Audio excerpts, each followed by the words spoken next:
Olá, meu irmão, minha irmã, 28º domingo do Tempo Comum, hoje 13 de outubro. Uma alegria estarmos juntos para a nossa homilia diária. Quero acolher você também que me encontra a primeira vez nesse canal de evangelização. Se inscreva, esteja aqui pertinho de nós.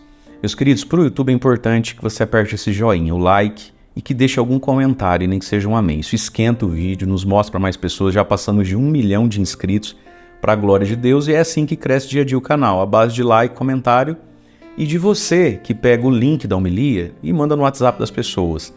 Na descrição do vídeo a gente tem também link para grupo de WhatsApp, Telegram, você fica perto de nós, lá dentro você recebe tudo que a gente faz aqui e pode encaminhar para as pessoas também, a gente acaba evangelizando juntos. Quero agradecer a todos vocês que no dia de ontem, por ocasião do dia de ontem, entraram em contato conosco, que nos ajudaram lá na festa de Nossa Senhora Aparecida, Capela do Mirante, do Piquiri, né? Deus abençoe, Deus retribua. Ajudando lá, você sabe que você ajudou o Santuário São José e a Casa de Maria, que Deus possa prover na sua vida. Vamos ao Evangelho, então, do 28º domingo do Tempo Comum.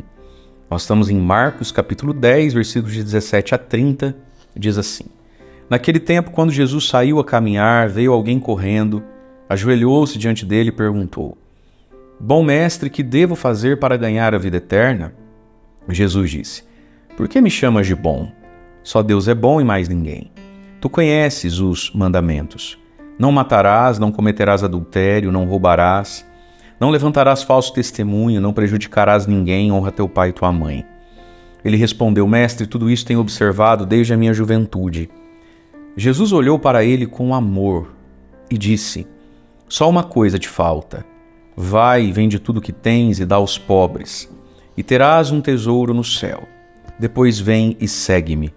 Mas quando ele ouviu isso, ficou abatido e foi embora cheio de tristeza, porque era muito rico. Jesus então olhou ao redor e disse aos discípulos: Como é difícil para os ricos entrar no reino de Deus.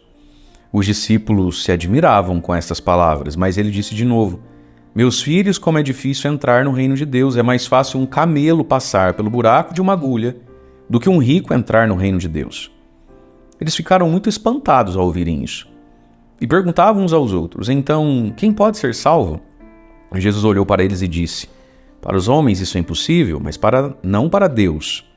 Para Deus tudo é possível. Pedro então começou a dizer-lhe: Eis que nós deixamos tudo e te seguimos. Respondeu Jesus: Em verdade vos digo, quem tiver deixado casa, irmãos, irmãs, mãe, pai, filhos, campos, por causa de mim e do Evangelho, receberá 100 vezes mais agora, durante esta vida, casa, irmãos, irmãs, mães, filhos e campos com perseguições, e no mundo futuro a vida eterna. Palavra da salvação, glória a vós, Senhor. Irmãos e irmãs, esse Evangelho, ele é profundamente dramático, porque ele mostra alguém que foi alegre até Jesus e voltou triste, e mostra o dia em que Jesus mais deu um nó na cabeça dos discípulos. Eu digo que os discípulos ficaram mais assustados com Jesus. Por 2 vezes, os discípulos se admiravam com essas palavras. Os discípulos ficaram muito espantados ao ouvirem isso. Então, o que foi que causou espanto nos discípulos e o que foi que deixou um homem muito bom, profundamente triste e abatido? É isso que o Evangelho de hoje nos responde. O Evangelho de hoje nos coloca uma pessoa muito boa, né?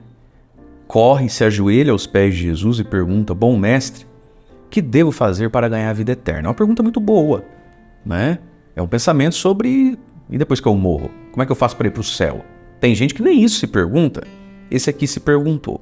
Nas perguntas estão o início da sabedoria.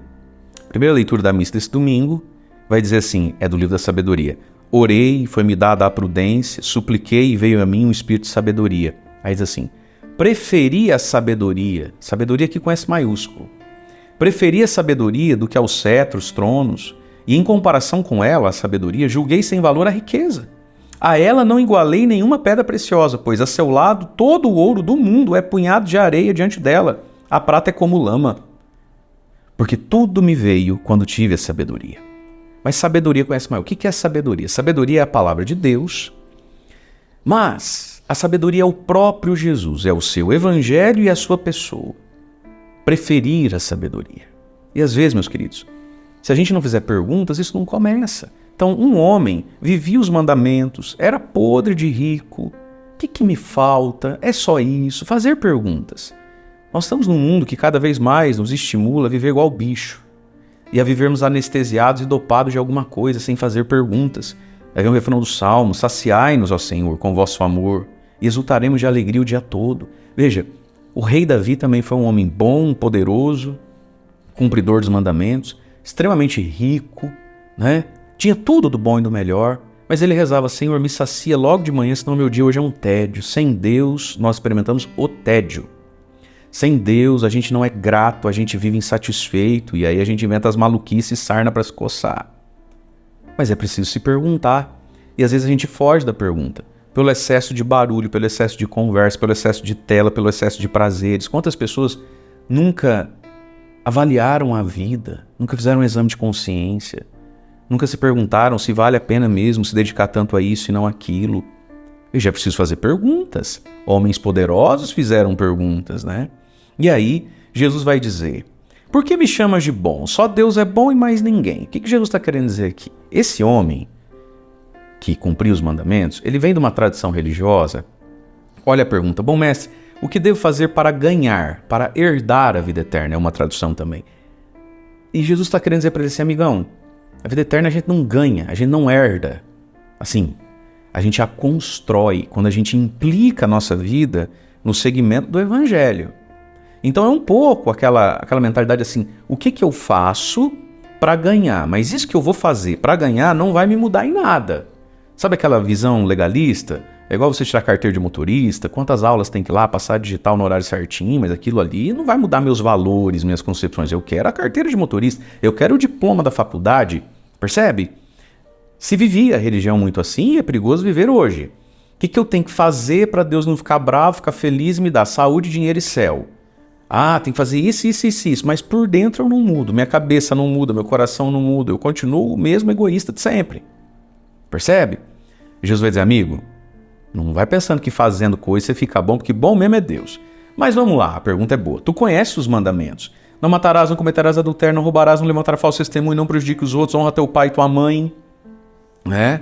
Aí ele diz: tudo isso eu faço desde a minha juventude. Olha que ser humano extraordinário. Ele não ficou assim depois de velho que acabou os hormônios, não. Ele está assim desde jovem. Na flor da idade ele já era temente a Deus. Já praticava a palavra, né? Palavra de Deus que está mencionada na segunda leitura, Hebreus 4, 12 ao 13. A palavra de Deus é viva, eficaz, cortante, penetra, divide alma e espírito. A palavra julga pensamentos e intenções. Diante dela está todo mundo nu e é a ela que devemos prestar contas. A palavra é viva, eficaz e nos corta, nos penetra. E nós vamos prestar contas à palavra que conhecemos. Mas olha que lindo, eu vou grifar com o meu verde palmeiras aqui. Mestre, eu faço tudo isso desde a minha juventude. Olha isso, versículo 21. Jesus olhou para ele com amor. A tradução melhor seria: Jesus o fitou, aquele olhar fininho, né? Jesus olhou para ele com amor. Gente, ele foi amado por Jesus, que Jesus olhou e falou: meu Deus, achei alguém quase pronto. Diferente dos outros 12 que Jesus teve que pegar do zero. Que cara extraordinário. Aí Jesus disse: só te falta uma coisa. Vai, vende tudo que tens, dá aos pobres, terás um tesouro no céu. Depois você vem e segue-me. Te falta uma coisa. Ele sabia que faltava. E aí, meus irmãos, é interessante a gente pensar que o nosso vazio, que o nosso tédio, que o preenchimento das ânsias mais profundas de nós não está em ganhar, receber algo do outro ou de Deus, está em fazer alguma renúncia. O poder libertador de renunciar, Jesus diz: te falta uma coisa, vai e se desfaz de tudo que você tem, da sua riqueza, do dinheiro. Veja, rico não é só quem tem muito dinheiro, também. Mas tem pobre que é rico, né? Riqueza é tudo aquilo que eu me apego. Mas o evangelho de hoje fala sobre tudo, sim, do dinheiro. E aí Jesus diz algo para esse homem: vai, vende tudo, dá aos pobres. Jesus não falou assim: se desapega do dinheiro porque dinheiro é coisa do demônio. Não foi isso que Jesus falou.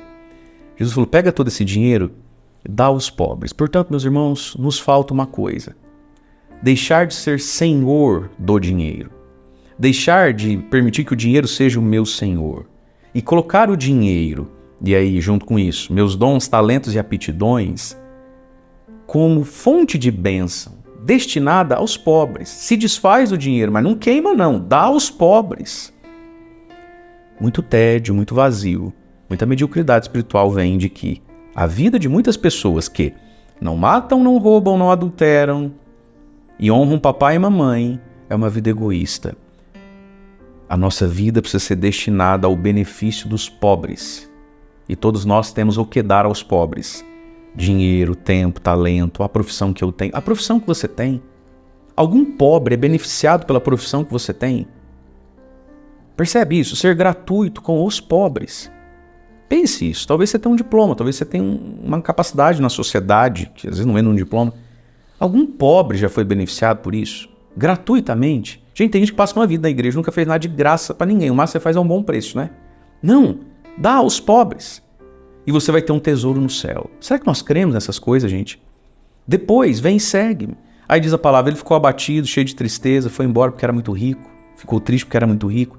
Então ele pensou assim, Jesus, se eu fizer isso de seguir, eu vou ficar triste.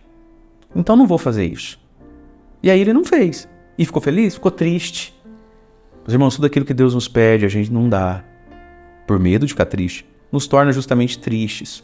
E aí Jesus vai escandalizar os discípulos. Jesus olha para eles e diz, como é difícil para o rico entrar no reino de Deus.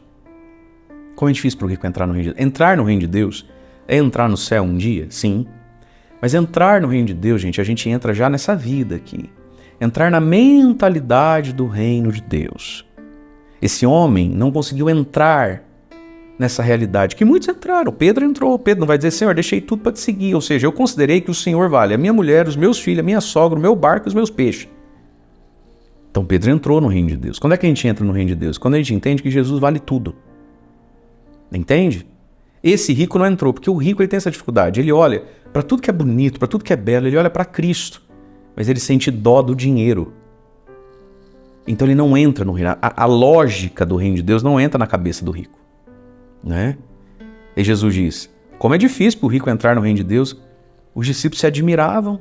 E por que os discípulos se admiravam? Aí Jesus diz, mais fácil o camelo entrar no buraquinho da agulha do que um rico entrar no reino dos céus. E eles ficaram muito espantados.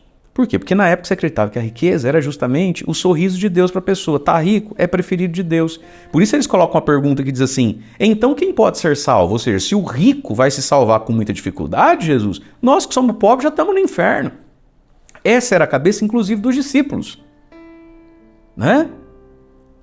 Essa era a cabeça, inclusive, dos discípulos. Aí Jesus diz, para os homens isso é impossível. Né? É impossível para a cabeça mundana imaginar que um pobre é cheio de graça e amigo de Deus e que o rico está destinado ao inferno. Na cabeça do homem e de quantas igrejolas ainda hoje é assim e de gente dentro da nossa própria igreja não é assim.